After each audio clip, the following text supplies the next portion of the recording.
back again. Another episode of Behind the Panel. Very excited. My guest today really needs no introduction. If you've been to any of our E4s, if you've been to InfoComm, you have seen her bouncing around somewhere. Tons of energy. Just one of my favorite people to talk to in the industry. Please welcome Alesia Hendley. Glad you could carve a little time out and come in today. Hey, happy to join you. Good to see you. Very good to see you. Very good to see you. Getting right into it, I looked at a little bit of your background. I see you have an audio background, which is extremely cool. I kind of fell into this industry a long time ago. Tell me a little bit of how you got into Pro AV, how you entered the space, what kind of drew you to it? Yeah. I mean, same here. That's part of the problem is that there's no traditional path into this space. We all just find our way here. But that's exactly what happened to me. I started, running sound when I was about 12, 13 years old in my dad's church. And that was really the start of it.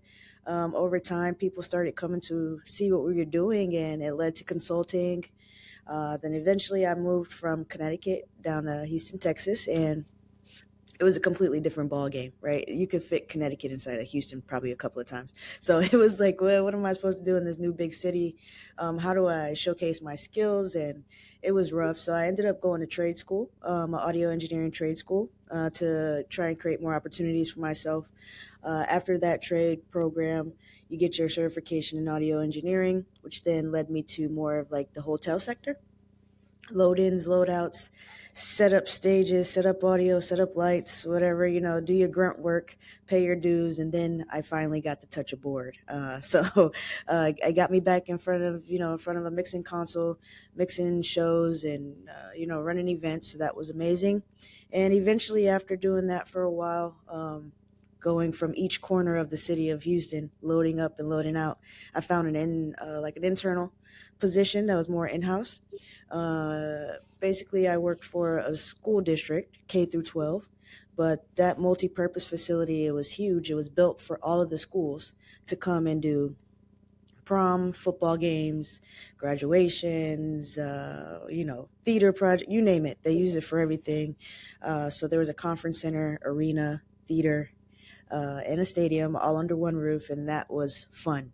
But what I realized was, all right, I hit a pay gap. I hit that pay gap, and I was never going to be my boss. I didn't feel like I was going to be my boss in a reasonable time frame, and that's what led me to find the world of InfoComm.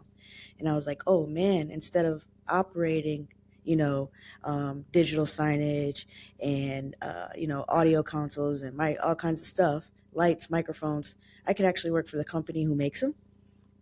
And that's when the light bulb kind of clicked on, and I was like, well, how do I compete? How do I compete with this? Right? I don't have a degree.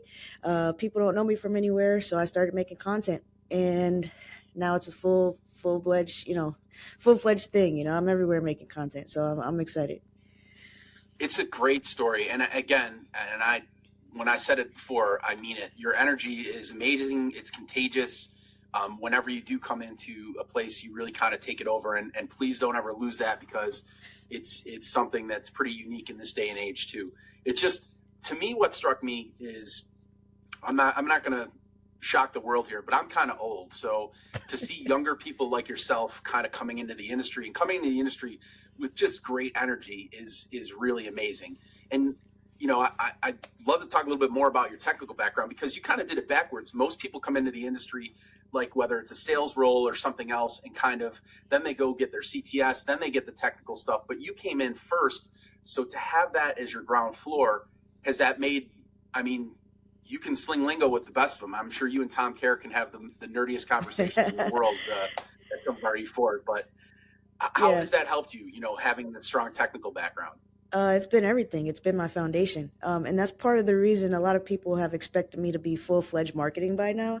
They're like, why aren't you just doing this full-time? And I'm like, man, that's what separated me from the beginning, is that I was able to leverage my technical background. I wasn't just, somebody coming into the space asking questions or random questions or talking about product that I didn't know about. I was using that product day in and day out. And that's what separated me when it came to storytelling about those different pieces of hardware or technical solutions. And it's what keeps it interesting, right? It keeps my finger on the pulse, and like even today, working for a manufacturer is exciting. It keeps that access to the technology, right? And being able to speak Yeah. to it from a standpoint of a technical background, and then adding in the branding, adding in the content, and then adding in all the other pieces that go together to help build relationships and actually let other end users know why this actually helps them, opposed to just selling. So it's fun. What uh, what has changed in the industry since you've been involved in it? What any big changes that came into place?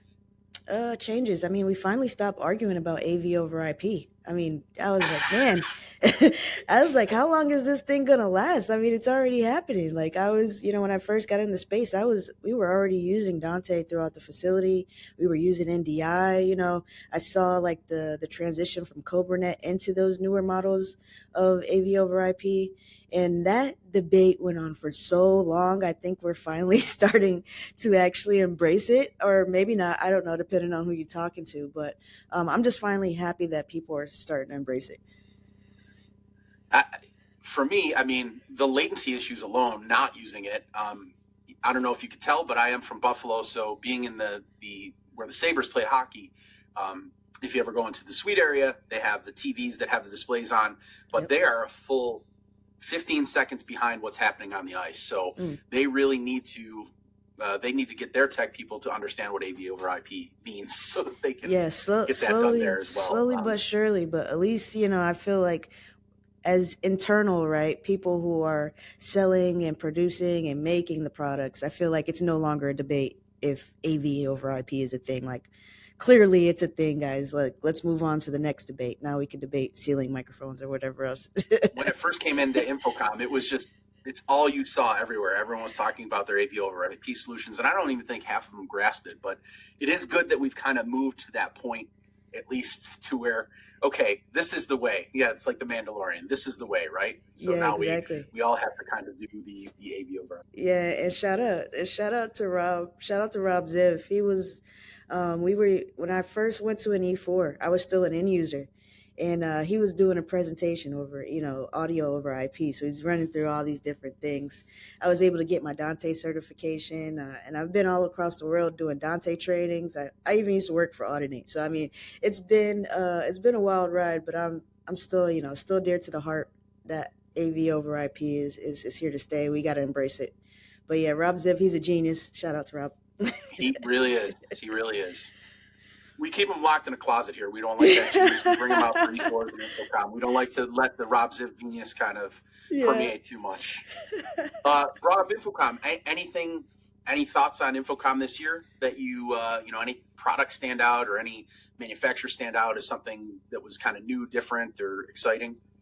Yeah, I mean, InfoComm is one of those crazy things for me, right? I don't necessarily get to walk the show floor that much in between like presentations, working the booth, and it's madness. It's madness. But definitely, I'd say this year, with Brightside, I think another thing that our industry loves to debate is AI. And the way we talk about it is more from a standpoint of how does it help us in our daily lives, not necessarily how it is implemented in the hardware or the technology we use. And they actually, they had it working on the show floor, so it was fun to see, not this hypothetical kind of perspective of AI in our industry. We were seeing something real on the show floor in real time, and I love nothing more than a in person demo that's showing something that hasn't been done yet. So that was a good time. Yeah, always an eye opener. Yep. Anything new on the horizon for you that you want to share? Anything coming down the path? I know we'll see you in a month or so at E4, right? Yep, You got Santa absolutely. Clara coming up, Always excited for and the Chicago is E4s. right after that.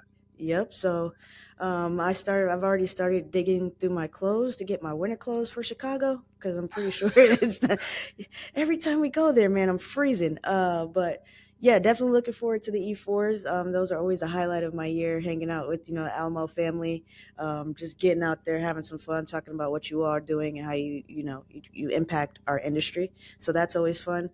Lots of more content coming. I think I've been ramping up. Uh, so there's a lot coming. That's all I can say. There's a lot coming, and I'm excited to work with some amazing brands.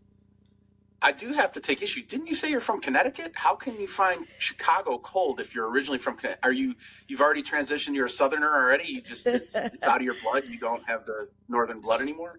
No, I moved from Connecticut when I was 18. So, I mean, born and raised there, graduated high school, and then we moved to Houston, and then I moved to Florida, and now I just moved back to Houston. So, yeah, leave me out of the cold conversation. I prefer hot pools and beaches. Yeah, we have that for about 2 months here, and then the rest of the year you're pretty much fighting, Yeah, fighting I'm the not a rest. So. fan of it anymore. I'm very strategic about when I visit back home.